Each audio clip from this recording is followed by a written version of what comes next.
we had our highest revenue and profit year in Bossbabe history. People think there's all this complexity to get to these big launch numbers, and really, This is so incorrect. Who do I want to be? How do I want to show up and find my feet properly in all of this? there's this thin veil of I'm okay, but really underneath the surface, something's really wrong. Your work is not your worth. If your life doesn't feel how you want it to day to day, why are you working so hard? What gives you energy? What lights you up? What do you love to do? There is very little that a planner, some fresh pens, highlighters, and chocolate cannot fix. Welcome to the first episode of 2025. I am so excited to be doing this. Lindsay, welcome. Hello. Happy New Year. So Lindsay has been in Austin with me and the whole family for Christmas, which was absolutely amazing. We had the best time. And we wanted to record this and drop in with a little bit of a reflection from 2024, talking about intentions for 2025. And then also, I really want to dive into our goal setting process. I absolutely love hearing how other people set their goals and how they think about the year, and then generally how people stay on track. So that's really what we want to get into. But I think starting with a little bit of reflection would be really powerful. And maybe you can just share some kind of highs, lows, lessons growing. I first want to say we had our highest revenue and profit year in Bossbabe history in 2024, which feels so surreal because it was not even the intention going into the year. Like, it was not a goal we set for the company. It was not something we've been working towards. The goal has been, let's build something that is deeply aligned with us, is impactful. Let's serve, let's show up, let's not compromise our values, our integrity, our priorities. And this is the result of it. So firstly, go us. That's awesome. Yeah. No, I feel like even in the spring, we started cutting things off of our list that we had thought we might do when we did planning in January. And we were like, we're super excited about. And then by mid-spring, we were like, ooh, that's too much. And we started cutting things off and still ended up here, which is a testament, I think, of like what we'll talk about today. It's just relentless coming back to, is this truly a needle mover? No shiny object syndrome, no like wishy-washy yeses. Like everything we said yes to, we went all in on. And the things that were interesting but weren't actually going to move the needle, it was hard, but we said no to, and it worked. And of course, we have an incredible team who are just, treat this like their own business and work really hard and always are finding ways to optimize and make things better and easier and smoother. And I think it shows in what we produce and how we change people's lives. The next round of a program or on the next launch, there's so many people that have seen the results and are so excited to be in. It makes every launch moving forward even easier. So I think it does show we have such a dedicated, committed team. And we've obviously gone through team changes. Last year, we made a lot of team changes. And I really do think we are getting better at letting people go who aren't aligned and just, making decisions faster for the good of the overall team, because it really affects the overall team when there's someone on the team that isn't pulling the same weight. It's very, very felt. And because everyone treats the company like it's their own business, they take it personally. I've realized for me, it's on me to make decisions like that very quickly. And I used to really struggle with that. Yeah, I think lots of lessons learned there. And also just we've talked about this with team on not hiring until we're ready. I think we got ahead of ourselves on a few things where it was like, oh, this is a great idea. Let's hire and then we'll roll it out, versus rolling it out, letting people get to full capacity and then hiring to fill the gap. So yeah, it's good lessons learned there. And just like timing throughout the year and making sure that we're hiring when it's the right time in the business to be able to onboard people, and that it matches up to the prioritization of that season in the business. So yeah, but overall, I think people are constantly, I see it on our calls all the time and our programs where people are like, wait, you guys only have 10 people?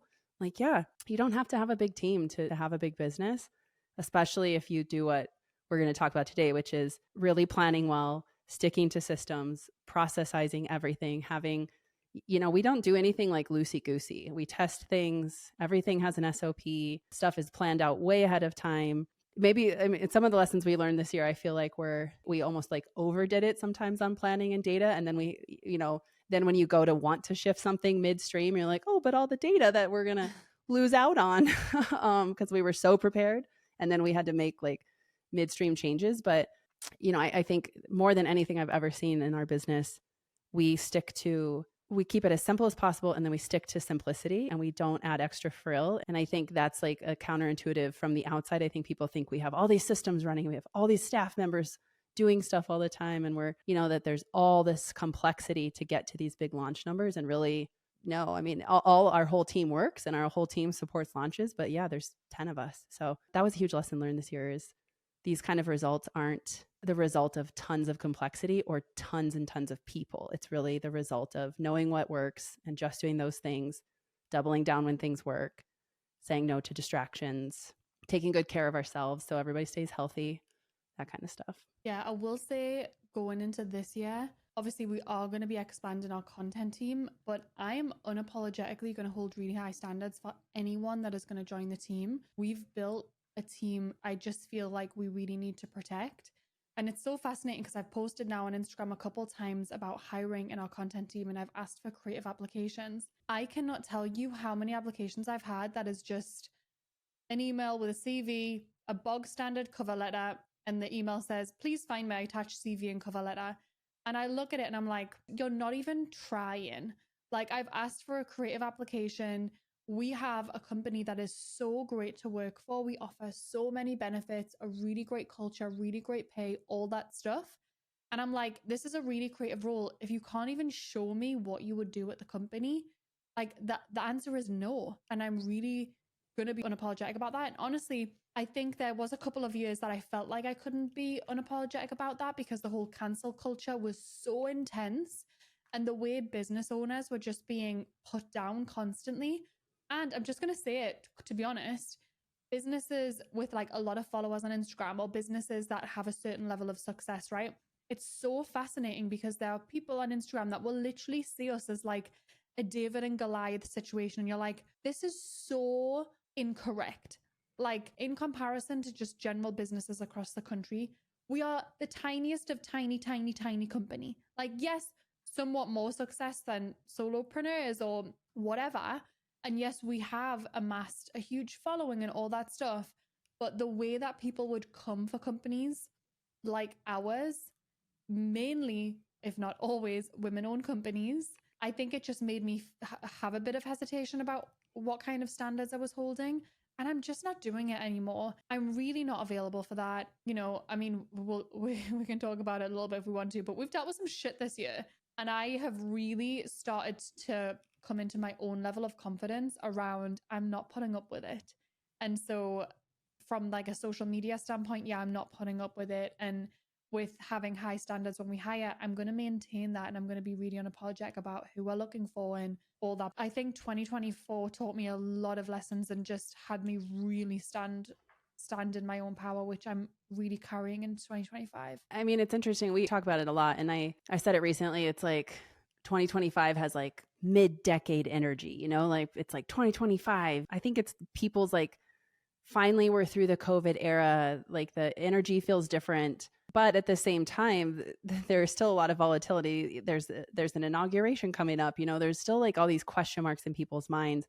And I think a lot of us, I mean, for me, I know I'm like a little sketched out by the fact that like we went into 2020 with similar energy and then we got smacked in the face. But I do think that this year has felt more like a big monumental shift in online entrepreneurship than the last several years. Like, I think the COVID era bred so many people who could just easily make money and kind of half-ass it, or easily make money but be wildly out of alignment with what they were teaching or selling to people. And 2022, it was still okay. 2023 like started to kind of unravel in that way. And then 2024, I think, was this like clearinghouse of people just washing out because either, yeah, they're wildly out of alignment. What they sell is no longer needed. Trends have shifted. Culture has shifted.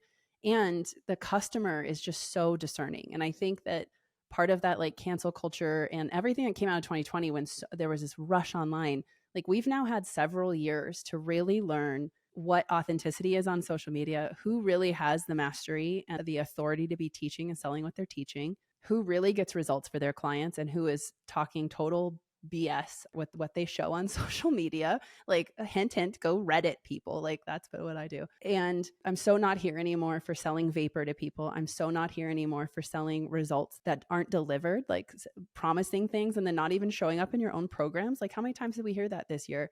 People we know that purchased programs or purchased expensive masterminds, and then the leader didn't really show up to deliver, and it's like, so not who we don't do that kind of stuff. And also I hate hearing those stories because it kind of tarnishes the whole industry. And so I'm here for this like clearing of people where online business is not going to get easier, right? Like, in some ways there's tools that are coming, AI is making things so different, but it's not necessarily making it easier to run a business or easier to make money. And I think I'm here for the clearing of people that came into this industry because they thought it was easy. And then the COVID era did make it a little easier. And now, like, it's catching up, and you actually have to bring authority and bring expertise and really deliver for your clients. And we work so hard to do that for our clients, and by and large do such an incredible job of that based on the testimonials and the feedback we get internally. And so, and I'm like, and we love to do it, And so I'm just like, if you don't love being in this business, if you aren't really showing up and delivering what you're selling to people, if you don't want to work hard and continue to innovate and continue to evolve as an entrepreneur, like, I think this is the turning point, because I think from here on out, you're going to have, like, social media selling and online business is going to demand of you such excellence on all of those categories. Like, the time of I can kind of half-ass it and have a 7-figure business has passed. That's my rant. Yeah, and I think there is still space for people buying from a lot of hype, but that's very short term. It's just not how you build a brand long term. Like, you can share all the income claims and things like that as much as you want, but if you cannot deliver on the back end, it's just very short term. And honestly, that just leads to a very stressful business to run.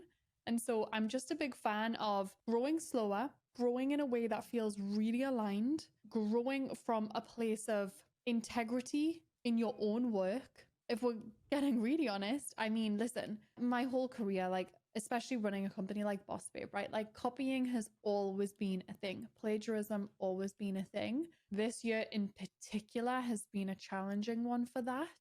But what's been most challenging is the people that it's come from. And I'm not going to say too much more on that. I don't want to like name names, but it was hurtful and very surprising. But what I have learned from that is I think I'm seeing people kind of scrambling to not know, well, what is my brand? What do I stand for? What is the thing that I teach? And when you aren't clear on that, you pull things from everyone else that seems to be working and you implement it. And that probably works in the short term. It does not work in the long term. And I really think we get to be thinking long term as business owners, and we get to be thinking, what do I want to be known for? What do I want to master? Like, if you're here for the long run, then it's not about growing every single month and having these humongous cash injections. It's about steady, predictable, profitable, repeatable. And it sounds boring, but if you're here to build a freedom-based business, those are the things that you really want to be looking for. And just ripping off someone else's business or frameworks or things like that, it's just not going to get you there. And it might take longer to do it in your own way, but it's so freaking worth it. And I think it's the people buy from people thing that we always say, and people buy from people when it feels authentic and true, and that's actually that person's thing. And I think we sometimes discount that, I can bring somebody else's work and somebody will buy it from me because they bought it from her. And it's just, I don't think that's how it works anymore. I think people are too smart for that now. And we're so tied into that, and we are so careful about, as we evolve, the brand evolves, and as we evolve, the work that we focus on and what we say shifts and grows with who we are as humans and who our team is and how we deliver. And I think that would be a lesson from 2024 too, not necessarily just from us, but even in our clients, of seeing people grow and evolve through the year and be like unapologetic about shifting the mission of the business, shifting the products they're selling, giving up on some things that just aren't working anymore, and saying, you know what, it's not that it's a bad product. It's just that this isn't what people want from me anymore. So I'm going to go this way. And like trusting that in staying so true to who I am, people will buy from people. They'll still buy from me if what I'm selling is valuable and aligned, and I'm doing it in a way that is in integrity. I'm such like a fan of just telling the truth, and that ultimately will attract the right people. So what other lessons from 2024, like personal lessons? You traveled a ton this year, and we've talked a lot about that. And like, you sent a newsletter right at the end of the year around like how much travel and just busy schedules and anti-goals. After that newsletter went out, I was at a Christmas party, and somebody that's on our list was like, Natalie sent this email about anti-goals. And that was like the most helpful thing I've ever read about goal setting. Like I've never thought of it that way. So yeah, what other 2024 lessons? Yeah, so for anyone that didn't read the newsletter, I was reading a book called Never Enough by Andrew Wilkinson. And one thing he talks about is anti-goals, or anti for the Americans. And it was basically him thinking about all the things he didn't want and setting goals from that place. And so for me, I was reflecting, I was actually reading it on a flight, and I was starting to feel like, there's been a lot of travel. So I went through my calendar and counted up, and I'd done 19 trips in 2024. Now, that did feel really aligned. I had the goal in 2024 to become a really great speaker. So I started speaking in 2023 and 2024. Like, I'm kind of an all-in kind of person. Like, when I'm committed to something, I really want to master it. And that felt like a big next step for me was storytelling, speaking. And I wanted to really throw myself in the ring with that. So I wanted to get on stages. I wanted to practice live in front of people. And so I loved it. And I did so many different types of trips. Most of it was speaking though. And we did some trips for fun too. But I feel like, of course, I'm going to master speaker now after 1 year, but I feel like I really got my feet in it.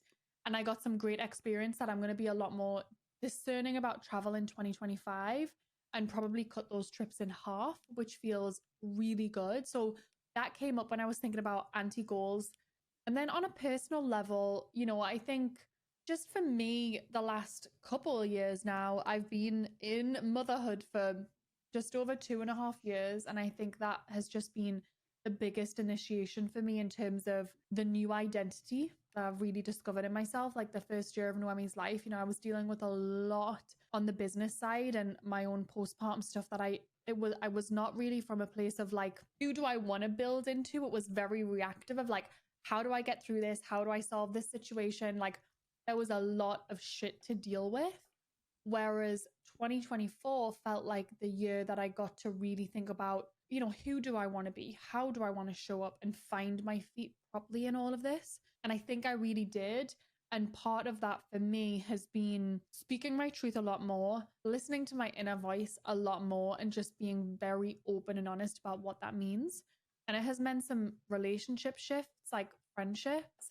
It's meant a lot of that. And that can be challenging at the time, but I know the way I feel now after making a lot of those shifts feels really good. It's been being more unapologetic. Just this morning I sent a text to a group chat I'm in saying, I'm not prioritizing this. Like, I don't really want to be on my phone much outside of work. And this just isn't feeling like a place I want to invest my energy. And I want to name it so that I'm not in story about feeling guilty or like that you guys think I've just disappeared with no explanation. This is my truth. And that's a really good practice to me. So I'm going to take that into 2025 for sure.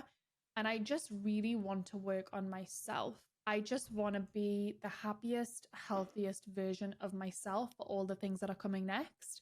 From a professional standpoint, we have a really big thing coming in 2025. And I just want to be the best version of myself. So however that looks, I'm going to really be prioritizing. I think the anti-goals, I know for myself, it's always been more, right? Like goals have always meant doing more or better at something instead of like, how do I want to feel?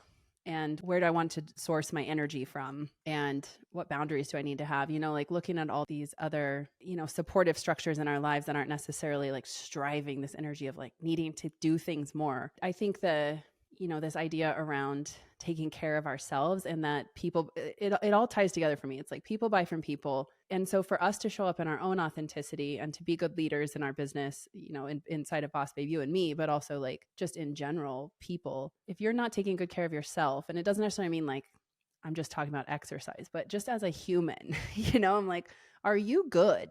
How are you really? As our friend Jenna would say, like, I just see so many people, and you and I were just talking about this morning, like people that are like miserable. They're just miserable people. It's like thinly veiled.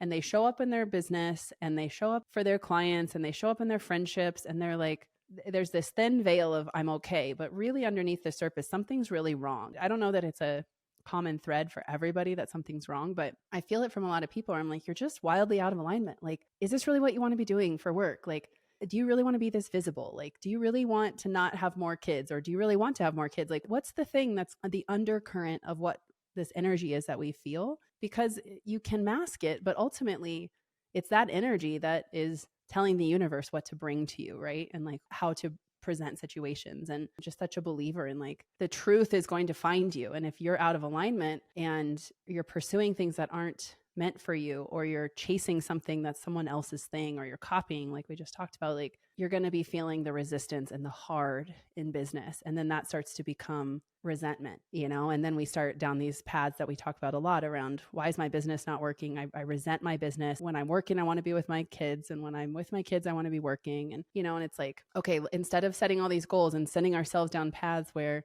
we're pursuing things that aren't really for us, can we get back to these fundamentals of like, yeah, what are the priorities? How do I want to feel? What do I need more of day to day that's like energetic or environmental or situational, not financial or audience based or ego driven? I think it's such a, there's structure that you can use to build some of that stuff in and to hold yourself accountable to that. And I think a lot of it is like practice. It's just doing it and holding yourself to the truth and the standards that you set for yourself. And you talk about this a lot of like, we shouldn't need to have all these like big goals, because if we can't hold ourselves accountable day to day to just get done the day-to-day things in excellence, the big goals aren't going to happen. And so it's much more effective and much more telling of who you are to be able to do stuff day to day. And so do we need big goals, or do we just need to like set ourselves up for success every day and do the things you're talking about, like cull out the friendships that drain you, get rid of the programs in your business that drain you, hire or fire in a way that energizes you, take care of your body in a way that energizes you. I think so many of us are so depleted from years of burnout and years of self-sacrifice for whatever reason that we've chalked it up to, that's probably valid. And once you reach a level of depletion, it's so hard to come back from unless you're so intentional about it. And I think, I don't know, I see that so much. It kind of goes back to what I was already saying around this like clearing. I feel like people are washing out for so many different reasons. And some of it is lack of alignment in the business and like the business not working anymore. And some of it is they're so burned out. They're so depleted. They like just can't physically muster it anymore. And they need to go find security in a different type of career. And that's totally okay. But I see that coming in 2025 around goal setting and planning, is like less around big goals and big numbers and all of that stuff, and more around like, what does it feel like day to day to be in your life? And is that really what you want? Because that's why do this otherwise? Like if your life doesn't feel how you want it to day to day, why are you working so hard? And I don't think the answer to all of that is anything complicated. I personally believe the answer to a lot of that, if you're listening and you're like, I actually don't know what's in alignment with me, I don't know what it feels like to be, on a path that feels really good. I think that the solution to a lot of this is white space. And so many of us can be so uncomfortable with white space, whether it's going on a walk without your phone, whether it's sitting just thinking for an hour with no phone, no TV, no distraction, no book, no nothing. I think that is where, like, what do they say? The answers you're needing will be found in the work you're avoiding, or something like that. Like, yeah. So much of it is just that white space. It is just being. And we outsource a lot of those answers to coaches, therapists, friends, partners, all outside of us. And I just think it all exists within us if we give ourselves the space to sit with it. And that, I mean, definitely for me as well, that's going to be a big thing I continue to prioritize in 2025, white space on my calendar. When I'm thinking through anti-goals and what I do and don't want, I don't want a calendar packed full of meetings. I didn't want it this year. I didn't want it the year before that. And, the years before that, I kind of didn't have a choice. But I've been really intentional about what I do and don't want my calendar to look like, and made a lot of choices from that place. Just another thing that we have made a decision around, which we can be super honest, is we are not taking any more one-to-one clients or any more VIP days or anything like that, because when I was looking at anti-goals, I didn't want the calls on my calendar. And I love serving clients, but I want to do it in a different way. And so it's things like that. Is that a hard decision to make? 100%, because I absolutely adore getting to work with women that have businesses at a certain level, businesses that I genuinely admire. Like, I get so lit up by it. And at the same time, it doesn't align with what I want. And so decisions like, and also it's very lucrative, let's be honest, like huge women pay me, you know, six figures, multiple six figures for that kind of consulting on their companies. And to say no to that and to let go of that, you know, we won't get into detail, but we let go of another seven-figure line item on our P&L going into next year. And I did it with joy. I didn't do it with like nervousness or anything like that. I did it with joy because I'm like, wow, what a gift to be able to do something like this, to prioritize a freedom-based business. Because you don't just set, okay, here's how I'm going to run my business, and then you just go on your merry way and you never have to revisit. As your business grows, as you grow, you constantly need to revisit. And what freedom might have looked like in 2023 might be very different to what it looks like in 2025. Our versions of freedom, our versions of choice, all of it is going to continue to evolve as we do and our lives do and our different responsibilities do. And so I think the real freedom is having the choice, being able to choose and to let go of a line item like that. I do it with joy.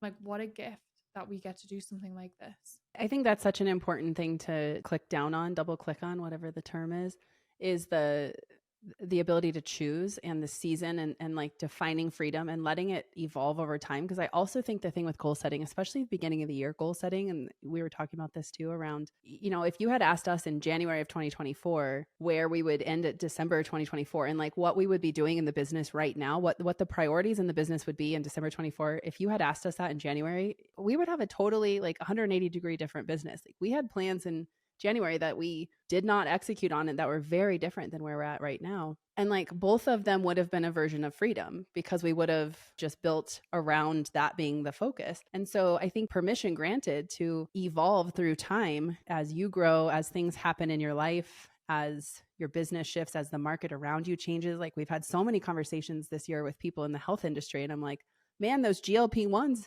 they have come and disrupted so freaking quickly and wildly changed the layout of that whole industry. And I'm like, man, if you had made a plan as a health coach in January and you are now here in December, things are really different for you with the GLP-1 landscape and huge opportunity, right? Like, depending on how you look at it. And so same for us. And I think the other thing with annual planning and goal setting is like sometimes, and I've been victim to this, is like you get to the end of the year and you're like, dang, I didn't hit any of my goals, but you totally discount the fact that in the middle of the year, something happened with your family or you had a baby or you moved or something shifted in your market that, you know, changed the layout of your rhythms and the season that you're in. And you have to count that against a goal. And so I think when we look at freedom, it's not freedom meaning I'm going to only work 10 hours a week ever. And I'm going to make this much money with such little effort. It's like, no, freedom means choosing, which may mean in some seasons you choose to go travel 19 trips and speak on a ton of stages. And you have a season of becoming really good at that and mastering a skill set. And that does take more work, ostensibly more time and harder work. And it earns you choice down the road as a result of that season of more work. And so I think it's so important when we talk about freedom to remind people, freedom doesn't mean not working. Freedom means choosing how you work right now for some future priority, you know, and so that you get, the further you go through your career and the further you go in your business, you have the luxury of more and more choice. And I think it's so easy sometimes to be like, oh, you only have freedom if you make over 7 figures. You only have freedom if you're 10 years into business. And it's like, no, you can have freedom at any level. It's approaching each season with awareness to go, this is a push season. This is a season where I am going to work a lot more because it's going to earn me the choice of how I want to work 6 months from now. I like to clear that up because there's so much shit that gets thrown around about freedom and how it's not truly accessible to people. And I'm like, no, it is. Freedom doesn't mean you don't work. Let's just be clear there. That's not what it means. Well, yeah, let's be clear. Freedom a lot of the time is a mindset. So when you are, if we think about Maslow's hierarchy, when you are on those lower rungs and you cannot pay your rent, you cannot put food on the table, you literally don't have financial security. It is not a mindset. It is not a choice. It is, you need money to have that kind of safety and security. Freedom isn't available right there. But when you move past that and things are paid for, freedom becomes a mindset. Because let me tell you, I know someone with multiple millions in the bank who does not feel any sense of freedom because they have created a prison for themselves in their own mind of moreness from a place of not enoughness. So they constantly don't feel like enough. And so they are doing more busy as a badge of honor, all the things, all the ways I used to be. And that is hard to watch because it becomes a mindset at that point. Because if someone chooses, do you know what? And I know they're not happy. That's the thing. Like, if you're happy doing it, cool, you're free because you're making your own choice.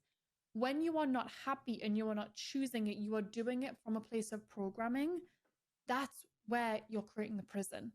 And so it really is a decision to say, you know what would feel so good to me this year is to make this much money, is to work this many hours, is to work on this kind of thing, to work with these people, like real choice. What am I working on? What am I making? Who am I working with? Real freedom. And here's the important part. And I'll feel really content with that decision. And that's the hard part, because so much of us grew up being conditioned into believing that achievement would bring acceptance, that, constantly striving and being the best would bring love, that we thought more money equals more security, equals more happiness, equals more peace, all the things. And so we're actually going against our own programming when we are deciding what kind of mindset we're going to put towards freedom. And that's one of the biggest struggles that I see in people that have the safety and security covered. They're not worried about those things. That is covered. But getting beyond that is a mindset thing. And here's some of the ways that might show up. I'll get kicked out of that mastermind. I won't be invited into those rooms. People aren't going to buy from me anymore. People are going to think that I'm lazy. Oh, they're going to think that I'm just a fill in the blank. They're going to think I'm not as smart. They're going to think I'm making less money because I can't make more money, whatever it is. And it might not even be financial for you, but it will show up in so many different ways. That is the prison you are building for yourself. And if you want to work on freedom, it's not another million. It is, okay, well, what does it look like for me to be happy and content? And if it really is very different from my current reality, then what mindset work do I need to do?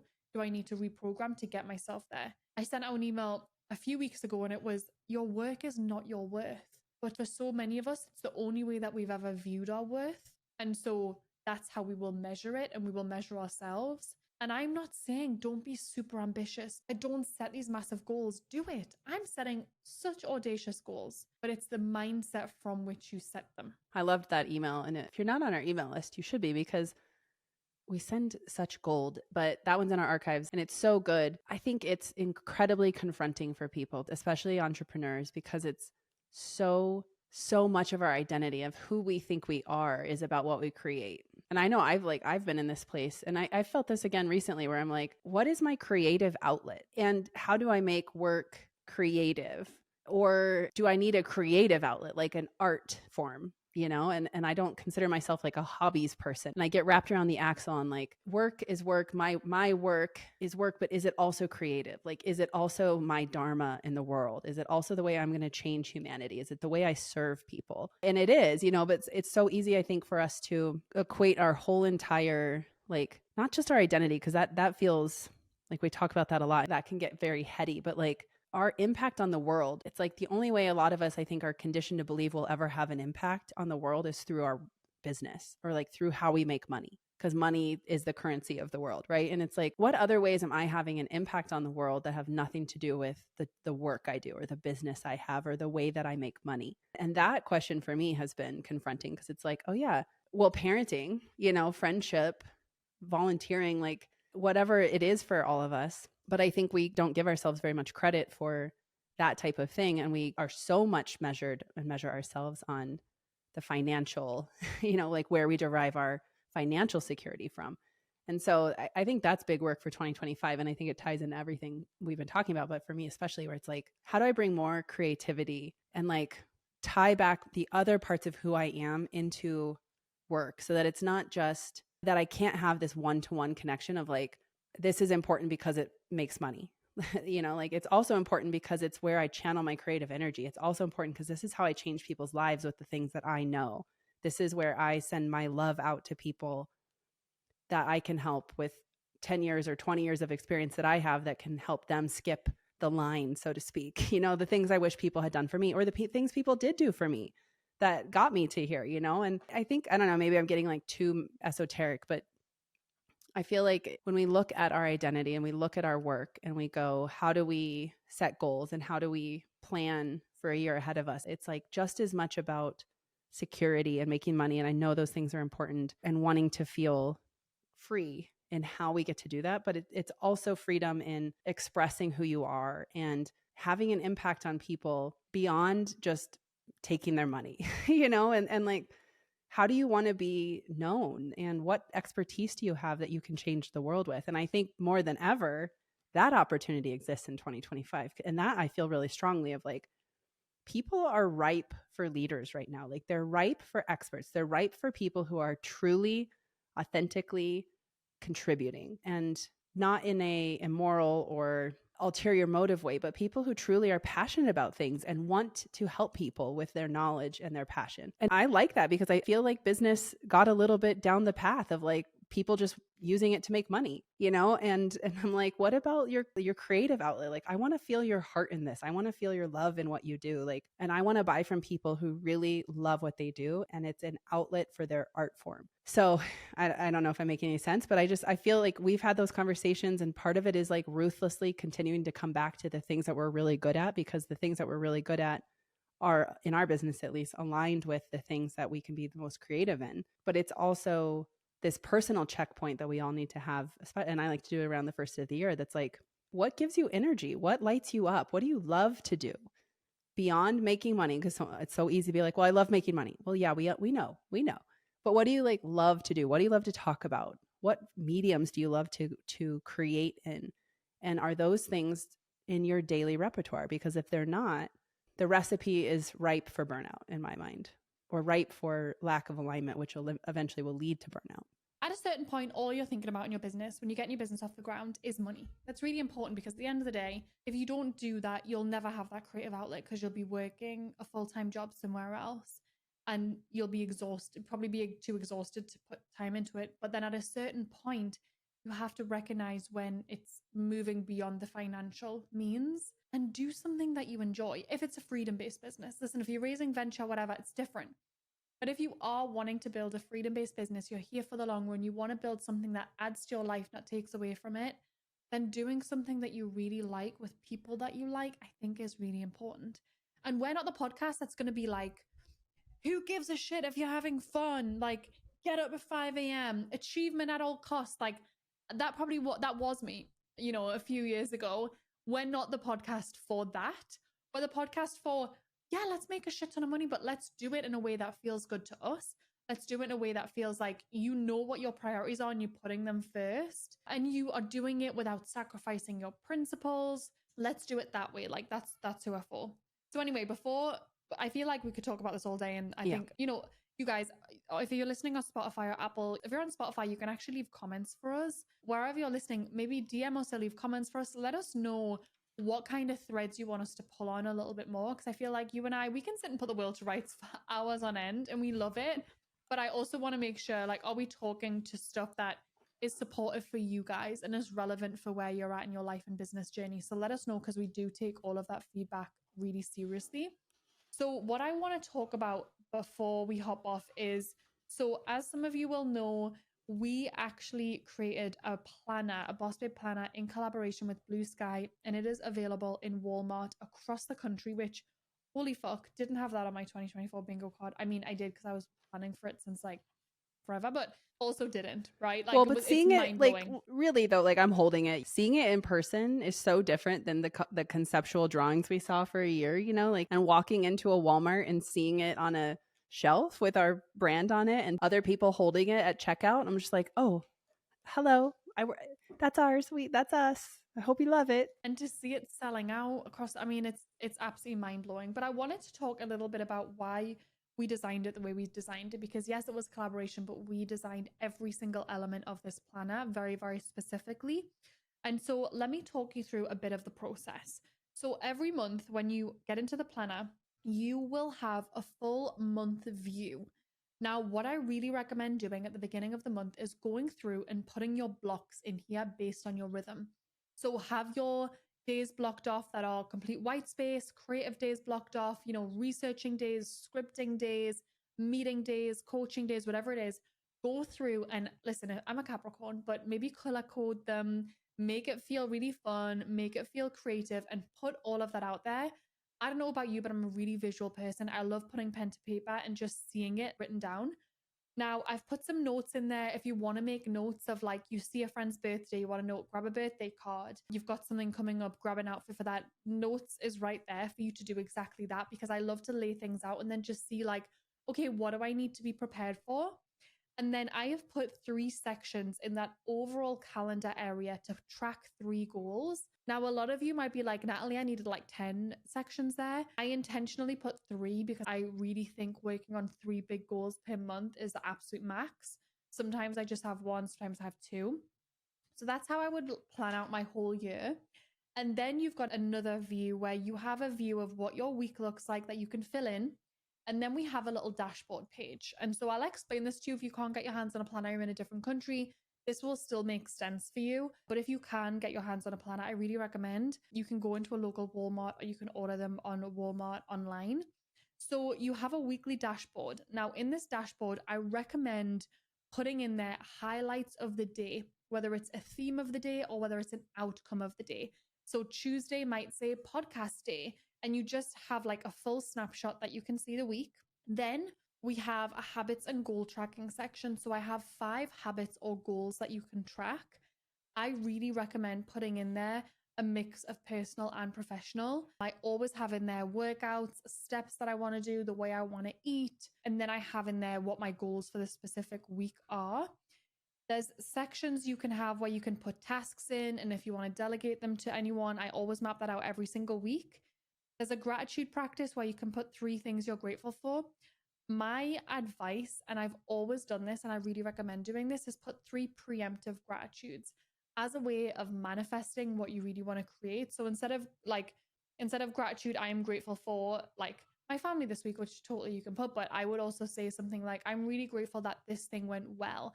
I'm really grateful that this was the outcome of this thing. And you're really just putting it into the universe. You're manifesting, you're anchoring that in your brain. And then I have a section for 3 different self-care things you can do that week. It might be taking a walk, it might be getting a facial, it might be dinner with a friend, whatever it is, I recommend putting that in. And I love doing that on a week by week basis, is having this overall dashboard that I can refer back to and just see an overview of how I am running my life personally and professionally for the upcoming week. If this is all work focused, then I'm going to feel out of balance. If this is all personal focused, I'm probably going to feel out of balance, unless that was the intention, the plan.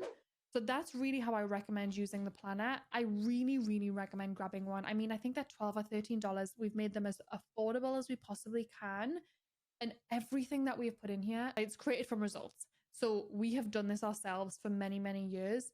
And we ruthlessly went through all the different processes that we use to put in here what's going to be the most impactful. So that's how we do it. And what I would recommend in terms of timing, so I would go through your whole 2025, like this month, go through your entire 2025 and put all the key dates in, all the key themes, any launches, anything like that. Then on a month by month basis, go through every month, fill in that overview, and then fill in the weeks. Just so that, like, one of the issues I know a lot of entrepreneurs face is that, like, I wake up in a day and I don't really know what to do to move the needle. By doing it like this and planning like this, you are actually seeing what's going to move the needle, and you're not waking up feeling like you don't know what to do. It's all in there and it's all put together. And if you need help with it, post in the society, come to the calls. We've got a goal setting call next week, but show up to the calls and come and ask questions. Hey, one of my goals is this, but I don't know what the needle movers would be. I don't know how to achieve this result. Can anyone help?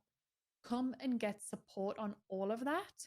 And then we can really help you to nail down those needle movers. But that's the process that we use. That's what we'll be using to plan. And then what's not inside of here, but again, just based on what we've talked about, I want to encourage you to think about is, what do you not want? What do you want to avoid? How do you not want your calendar to look? How do you not want your planner to look at the end of the year? And be really ruthless and intentional about that. I'm just such a fan of the simplified layout that we did, because the other thing that I think the trap of planning, I'm guilty of this, is like lists with sub buckets, sub tasks on my sub tasks. And we do that. Like we do that as a business. We have all that in Asana for projects. But I think with a week, when you're looking ahead and you're trying to hold yourself accountable, and also life is going to life, and not get too wrapped around the axle if your day doesn't go from 6 a.m. to 10 p.m. the exact way that you laid it out. It's like theming of days and understanding the 3 big needle movers for the week and if they need to be delegated, and having accountability around habits. And it doesn't necessarily have to be rigid, structured habits. It can be like, I want to make sure that I spend 20 minutes outside today, or I want to read to my kids every night, or whatever it is. And just, I think when it's this simple, you can't run from it, right? Like there's no excuse. It's once a week. You look at this dashboard. And then we have the daily planning, which I also love because you can jot down little notes. And the way that I already started using it, because it had like October, November, and December. So I already mapped out just the months of those. And it's so helpful. I forget how helpful it is to see a whole month laid out in front of you and just be able to look at, oh yeah, that's in 2 weeks. Like that trip is coming up, or that person's birthday, or that event, or inside the business planning for something, because stuff sneaks up on us. Like right at the end of the year, we were like, wait a second, it's the end of the year already. Like it felt like it was just September. Then all of a sudden it was December. And when you can lay stuff out, and especially handwriting, I think there's also something to having a handwritten planner. All of us millennials will nod our heads in agreement. Like actually seeing your own handwriting on a month by month basis, it just gives me this feeling of like, I feel like I'm controlling what my priorities are. I'm controlling where my energy is focused. I'm controlling what's important and what's urgent. And I'm controlling where I source my energy from and where my energy goes. And I think if you can have a check-in on each week, it's like, are you sourcing your energy from the places you want to be, Natalie and Lindsay? Like, is your energy going to the places that you want it to be going? Okay, cool. Onward we go. And at the beginning of each week when you're doing this, if you're like, ooh, no, last week I gave my energy to so many things that I don't want it to go to, and I didn't do the things that I want to source energy to keep me good, then it's like, okay, you have like every week you have this check-in. And so we intentionally kept it really simple. It's beautiful. It's easy to follow along with. It's affordable. Like we tried to check all the boxes with this one. I think we did a good job. And it's also very like, I don't know, it makes it beautiful. It sits next to me on my desk. I check in with it every week. I love it. I hope you will too. Here's the instruction. Go to Walmart, grab a planner, get some fresh pens, some new highlighters, some stickers if you're feeling extra creative. Come home, put a candle on, put some music on, clear your desk, sit at your desk, and get creative about what your proactive year is going to look like. Let's not have this be the year that feels super reactive and like it's running you versus the other way around. So get your butt out to Walmart, put all those things in your basket, maybe even some chocolate, like whatever the things are that feel really good to you, to just sit down and intentionally plan out your year. I think that's the recipe. That's the medicine. If you're listening and you're feeling a little bit stressed about what this year has in store, there's some medicine. There is very little that a planner, some fresh pens, highlighters, and chocolate cannot fix. Yeah, make a ritual of it. Fresh pajamas, maybe. Like, listen, an everything shower just beforehand. I live for this shit. It makes everything right in the world. If I'm having a hard day, I just need to do an everything shower, fresh pajamas, all the skincare, and get out the pens, the highlighters, all the things. And I'm good. I'm good to go. Cup of tea, I'm good to go. I mean, it really does. I feel like it does something for our nervous system, though. Like there is this balm in being able to look at a year and be like, I know, at least I, to the best of my knowledge, know what's coming. That gives me some sense of security and predictability, even if obviously life is going to life. But if you have it mapped out and that feels good to you, then you have this foundational thing from which to build from. And like we said, even with Bossbabe this year, what we started with in January, we radically changed and ended up completely different in December. But it never felt frantic in the business. It never felt like reactive in the business. Having the whole year laid out in January allowed us to look ahead and be like, wow, okay, if we actually end up doing this the way that we want to, it's going to conflict with this other thing. So which one is more important? And it gave us the ability to look way ahead and go, okay, if there are two competing priorities in July or September or November, which one would we choose? And knowing that way ahead of time, we were able to make hard decisions calmly versus getting there and being like, shit, this is really stressful. Oh my God, we overloaded ourselves or whatever it was. And now we end up frantic and panicked and in fight or flight mode making decisions, which is what we're all trying to avoid. And so even if it's just a high level outline, start there, because I think that then as the year progresses and things firm up, you have that foundation to go back to be like, okay, if this is what the rest of the year looks like, is this what I want? If not, okay, what decisions do I need to make? And what information do I already have to make those decisions? Future you will be so grateful you did this. Amen. Well, you guys, happy 2025. Thank you for listening to the podcast and starting the year with us. What a freaking honor that is. We like to just have conversations that we're having anyway on the podcast, because I love it when I listen to those kind of episodes and I'm like, oh, this provoked a thought for me. So would love to hear for you what that is. And also, if you're doing that Walmart shop with all those things, snap a picture of your basket. If you know, you know. I'm going to be doing that. I'm so excited for you all, and I just want to say thank you for all the support with the planner. It is such a dream come true to have Bossbabe be in stores. It's mind-blowing. And with that, we'll see you next week. Bye.